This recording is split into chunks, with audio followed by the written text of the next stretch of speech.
Bakit? Anong nangyari? Ikwento mo nga sa akin kung anong nangyari.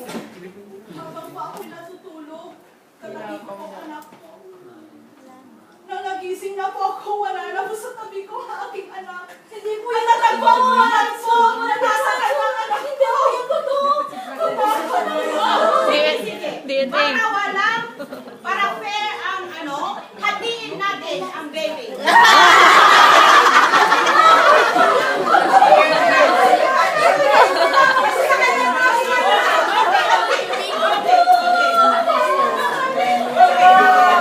Okay, tumigil kayo! Ngayon, alam mo na kung sino ang may tunay na anak dito. Siya. Time na! Time na!